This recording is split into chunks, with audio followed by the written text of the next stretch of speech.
Donc aujourd'hui, on va parler de la livraison. La livraison, ce n'est pas une finalité en soi, la livraison.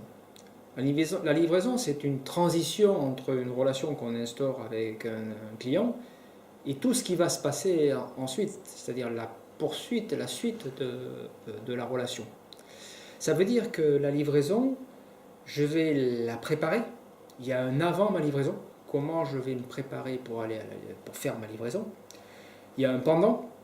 Qu'est-ce qui se passe pendant la livraison? C'est-à-dire comment je livre, comment je m'assure que mon client est satisfait, comment je m'assure qu'il va continuer à venir faire appel à moi, à acheter d'autres produits auprès de moi. Ça, c'est le premier aspect.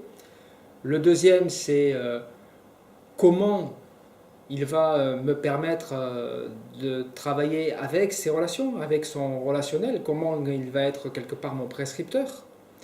Et le troisième, c'est l'aspect métier. Comment il peut me permettre de développer mes équipes ou comment lui, il pourrait avoir envie de me rejoindre ou que quelqu'un de sa famille me rejoigne.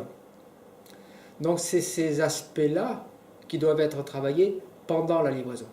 Et bien après, c'est là que tout commence.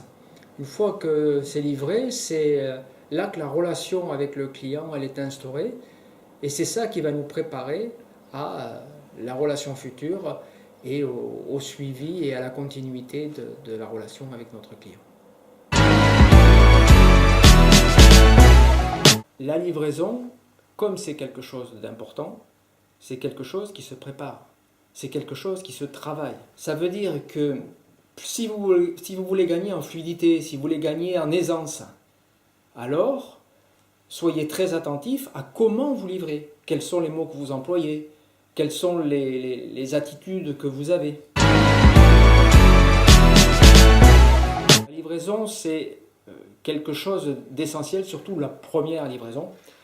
Et il est hors de question de laisser son client découvrir son produit tout seul. Ça veut dire quoi? Que dans le mode opératoire, on aura pris soin de regarder le produit avant, d'avoir vérifié s'il n'y avait pas de point particulier et se mettre dans l'idée qu'on va vraiment accompagner le client dans la livraison. Il peut y avoir des petits chocs culturels, hein, si je peux m'exprimer ainsi, c'est-à-dire que votre client il était habillé d'une certaine manière, vous l'avez conseillé, vous avez changé la façon de s'habiller. Il faut l'accompagner au moment de la livraison de manière à ce qu'il reste confortable et qu'il fasse cet apprentissage-là. Vous allez devoir asseoir votre professionnalisme. Ça veut dire que vous devez vous faire en un coup d'œil, de manière objective, une idée de savoir s'il y a des retouches ou pas. Vous devez faire attention à être dépassionné par rapport à cet aspect des choses et vraiment poser un regard de professionnel. Est-ce que le vêtement va? Est-ce qu'il ne va pas? Voilà. S'il ne va pas, vous devancez et vous traitez la problématique. Par contre, s'il va, alors il faut accompagner le client. Bien sûr, on va lui demander comment il se sent dans son vêtement, mais il faut aussi lui faire un retour parce que vous allez être, vous, son premier miroir et son premier regard. Après, il va le porter, rencontrer ses proches, rencontrer des gens qu'il ne connaît pas. Mais le premier renvoi d'image qu'il va recevoir, c'est le vôtre. Donc, il doit être à la fois chaleureux et professionnel.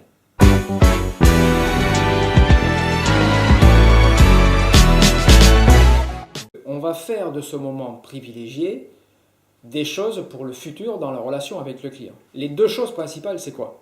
On veut soit que le client soit lui-même acteur de ses futures commandes, on va parler de la e-boutique. Soit on veut qu'il recommande facilement auprès de vous, auprès du conseiller habilleur, et on va bien marquer le rythme à lequel on va se voir. Quand je rencontre des conseillers habilleurs, une question qui revient, un questionnement qui revient très souvent, c'est de dire oui, mais alors après le client, il est devenu client, j'ai peur de l'importuner, je ne sais pas si je dois le rappeler, à quel rythme je dois le rappeler. Mais du coup, pour que tout le monde reste très confortable par rapport à ça, et vous et le client, il faut le baliser ce chemin-là avec votre client. Ça veut dire qu'un des points clés de la livraison, c'est de déterminer avec lui à quel rythme vous allez le suivre. Une fois que c'est calé, il n'y a plus de questions à se poser. Si votre client vous a dit, ben oui, écoutez, vous me recontactez 2 fois par an, je n'ai plus qu'à le mettre en agenda. Et en aucun cas, je ne peux venir me polluer en disant, je vais l'appeler, est-ce que ça va le déranger ou pas? C'est lui qui a défini le cadre et le rythme avec moi. Après, j'ai juste à tenir, comme un professionnel, les engagements que j'ai pris. Où sont mes futurs clients? Qui plus qu'un client déjà habillé, déjà convaincu, déjà satisfait, va pouvoir vous amener d'autres clients? C'est le meilleur ambassadeur. Encore faut-il lui demander, parce qu'il ne peut pas le deviner spontanément tout seul, même si pour certains ils le font de manière, on va dire, assez facile. Mais si on veut vraiment un effet, il faut le systématiser. Et le systématiser, la meilleure façon d'obtenir quelque chose, c'est encore en le demandant. Autre point qui va pouvoir être totalement travaillé lors de la livraison, c'est la recherche de futurs conseillers. Voire même le client, voire même le conjoint du client. Mais là encore, faut-il parler du besoin que vous avez de développer votre équipe, de développer les conseillers habilleurs qui vous ont rejoint.